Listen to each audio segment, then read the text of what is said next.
ये है दिल्ली दर्पण।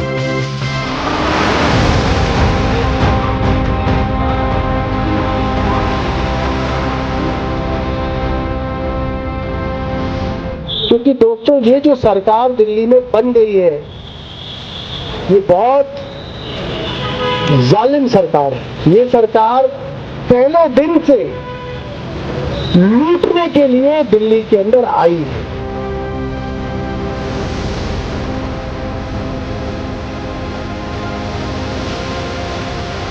जनता बहुत जागरूक है। अगर झूठ और फरेब का आधार पर आप वोट लेके जाओगे और काम नहीं करोगे तो आपको 6 महीने के अंदर अंदर ही 10 महीने के अंदर अंदर ही हराने का काम जनता करती है।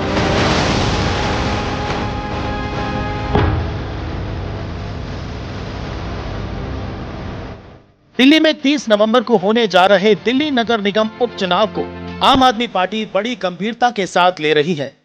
एक तरफ वो बीजेपी के झूठ पर उसे घेर रही है, वहीं अपनी पार्टी में बागियों को भी चेतावनी दे रही है।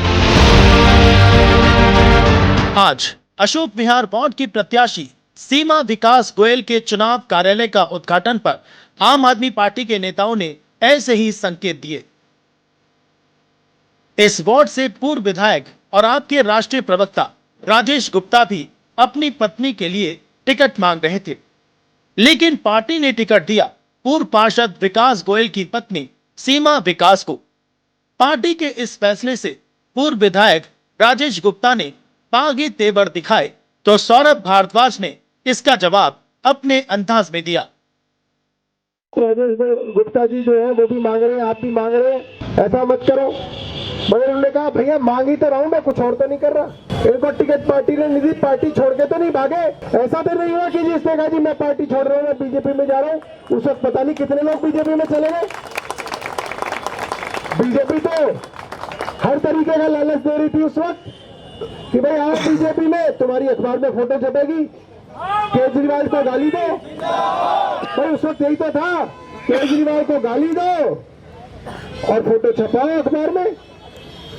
बड़े बड़े लोग चले गए, 3-3 बार जिनको विधायक बनाया अरविंद केजरीवाल जी ने, 2-2 बार अरविंद केजरीवाल ने जिनको विधायक बनाया वो लोग छोड़ के चले गए। वार्ड नंबर 65 से प्रत्याशी सीमा विकास गोयल के चुनाव कार्यालय के उद्घाटन पर क्षेत्र के सभी प्रमुख कार्यकर्ता, स्थानीय नेता, पूर्व पार्षद, चित्रा विद्यार्थी सहित बड़ी संख्या में लोग शामिल रहे।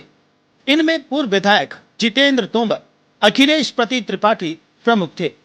इन नेताओं ने दिल्ली में बीजेपी की ट्रिपल इंजन की सरकार पर वादा खिलाफी के आरोप लगाते हुए उसे झूठों की सरकार करार दिया। तो तमाम जो झूठ के दम पर लोगों को बरगला के, लोगों को बहला के, लोगों से झूठ बोल के जो दिल्ली में भारतीय जनता पार्टी ने 27 साल के बाद सरकार बनाई, उसके बाद जो हालत हुई है पिछले 8 महीने में, उसको सिर्फ लोगों को जाके बताना है। लोग तैयार बैठे हुए हैं, लोग त्रस्त हैं कि जब जब दिल्ली में बीजेपी आती है सीलिंग लेके आती है। आपके व्यापार पे भी नजर है, रेडी पटरी वाले व्यापार नहीं कर पा रहे, झुग्गी झोपड़ी उजाड़ने का काम हो रहा है, बिजली का बिल बढ़ाने का काम हो रहा है, प्रदूषण का हालत क्या है।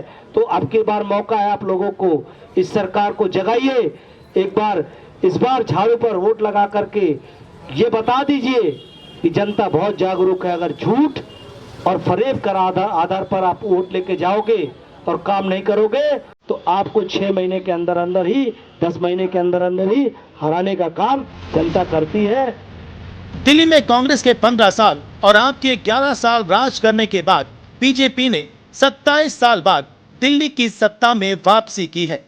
ऐसे में आगामी 2 साल बाद होने वाले निगम चुनाव का ये सेमीफाइनल माना जा रहा है। यही वजह है कि इस चुनाव को तीनों ही पार्टियां बड़ी गंभीरता के साथ ले रही हैं। ऐसे में आम आदमी पार्टी अपने बागी नेताओं को नजरअंदाज कर यह भी संदेश देना चाहती है कि पार्टी अपने कर्मठ कार्यकर्ताओं की कद्र करना भी जानती है। राजेंद्र स्वामी, दिल्ली दर्पण टीवी। लेटेस्ट खबरों के लिए सब्सक्राइब करें हमारा YouTube चैनल या फिर लॉग ऑन करें www.delhidarpantv.com। खबरों की कवरेज और विज्ञापनों के लिए संपर्क करें।